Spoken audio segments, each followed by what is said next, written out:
नमस्कार, ST news देख रहे हैं आप और मैं हूं आपके साथ गौरी रानी। इस वक्त मैं राजधानी रांची के अल्बर्ट एक्का चौक पर मौजूद हूं, जहां पर आज श्रमजीवी पत्रकारों का धरना प्रदर्शन चल रहा है। आपको बता दूं, जिस तरीके से दिल्ली में पत्रकारों की गिरफ्तारी हुई है, आज उसी के खिलाफ यहां पर श्रमजीवी पत्रकार जो हैं वो आज यहां पर प्रदर्शन कर रहे हैं और साफ तौर पर हाथों में तख्ती लिए हैं कि पत्रकार आतंकी नहीं है। और इस तरीके से अभिव्यक्ति की आज़ादी, प्रेस की स्वतंत्रता और सच बोलने पर हमला के खिलाफ रोषपूर्ण प्रदर्शन। पत्रकार आतंकवादी नहीं होते, यूएपीए लगाना बंद करो, बिना सर्च वारंट के छापेमारी करना बंद करो। तो इस तरीके की बैनर लिए, हाथों में तख्ती लिए, सच दिखाने वाले मीडिया को परेशान करना बंद करे, जनतंत्र पर हमला बंद करे। श्रमजीवी पत्रकार यूनियन का आज प्रदर्शन अल्बर्ट एक्का चौक पर हमें देखने को मिल रहा है, जहां दिल्ली में पत्रकारों के साथ जो जिस तरीके का बर्ताव किया गया, जो गिरफ्तारी हुई, आज उसके खिलाफ यहाँ पर श्रमजीवी पत्रकार जो हैं वो प्रदर्शन कर रहे हैं।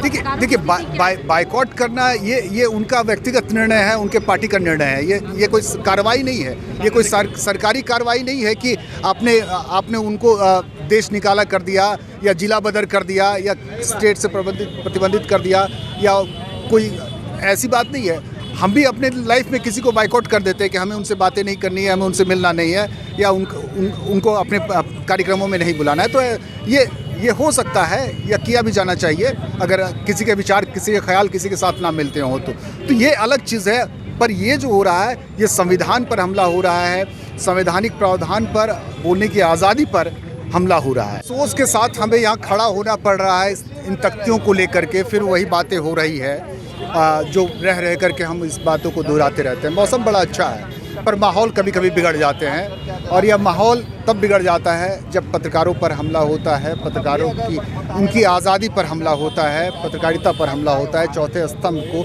हिलाने की, गिराने की कोशिश होती है। कभी कभी ऐसा ही महसूस होता है। पहले विपक्ष के नेताओं को ईडी और सीबीआई के माध्यम से डराने की कोशिश की जा रही थी, और अब प्रेस की आज़ादी को भी छीनने की कोशिश केंद्र की मोदी सरकार कर रही है। प्रेस की आज़ादी छीनने का मतलब देश के चौथे स्तंभ पर हमला, यानी लोकतंत्र पे हमला। और लोकतंत्र पर हमला के मतलब हुआ कि हमारा संविधान खतरे में है। ऐसी परिस्थिति में जब अघोषित आपातकाल है, पत्रकारों पर भी हमला शुरू हो चुका है। जो सच को दिखाने की जो जज्बा रखता है, उसको गिरफ्तार करने, उसको डराने धमकाने, उसको जेल भेजने की जो साजिश केंद्र की सरकार कर रही है।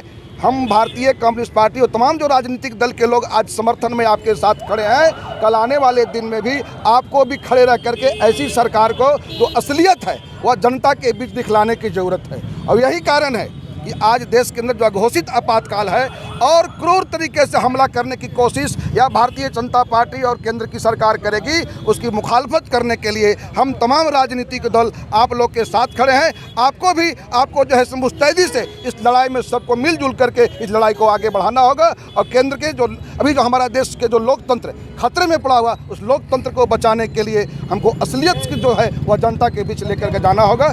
एक है जिसको कहते हैं भक्त पत्रकार, और एक है जो अघोषित कर्फ्यू का माहौल देश में है उसको आईना दिखाने का काम करने वाले पत्रकार।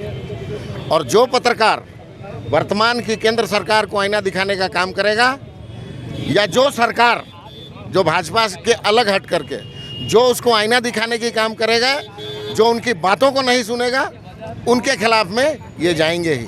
अभी इनको डर सता रहा है 2024 का, और कहीं ऐसा ना हो कि ये पत्रकार गोलबंद हो जाए और उसके बाद हमारा सुपड़ा साफ करा दें। एक पत्रकार जो है वो चौथा स्तंभ माना जाता है, तो ये स्तंभ को हिलाने की ये लोग कोशिश कर रहे हैं, जिसका हम लोग पुरजोर विरोध करते हैं। चाहे झारखंड मुक्ति मोर्चा हो, सीपीआई, सीपीएम, माले, कांग्रेस, आप पार्टी, सारे लोग।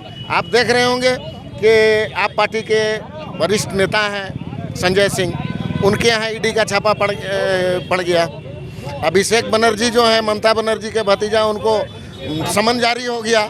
हमारे झारखंड के जो विकास पुरुष हैं, माननीय मुख्यमंत्री हेमंत सोरेन को आज 5वां समन जारी हो गया है। तो ये अपने एजेंसियों का दुरुपयोग जितने तरीके से कर सकते हैं, जितने नीचे गिर के कर सकते हैं, उतने गिरने की कोशिश ये कर रहे हैं। बिल्कुल, ये तो पहले से एक एहसास तो हो ही रहा था कि ये स्थिति आएगी, लेकिन अब जो है पूरा पानी सर के ऊपर से गुजर चुका है। अब इस देश को खड़ा होना पड़ेगा अपने हक हकूक़ के लिए, अपने अधिकार के लिए, अपनी आज़ादी के लिए। और इसीलिए हम लोग बार बार बोलते हैं कि आज यदि इस देश को तरक्की करना है तो भगत सिंह के बताए हुए रास्ते पर चलना पड़ेगा। तो आपने सुना यहाँ पर श्रमजीवी पत्रकार संघ जो आज प्रदर्शन कर रहे हैं, उन्होंने साफ तौर पे कहा है कि जिस तरीके से पत्रकारों के साथ हमला हो रहा है, कहीं ना कहीं ये लोकतंत्र पर हमला है। फिलहाल इस खबर में इतना ही। तमाम और खबरों के साथ बनी रहने के लिए देखते रहिए देश टीवी न्यूज़। आशीर्वाद इजीकॉन ग्रुप, भरोसे का दूसरा नाम। हम सिर्फ घर नहीं, खुशियाँ भी बनाते हैं। आशीर्वाद रोज वैली, जिसमें है premium flats with all modern amenities. Patna में लेना चाहते हैं अपने सपनों का आशियाना, तो कीजिए हमारे इन नंबरों पर संपर्क।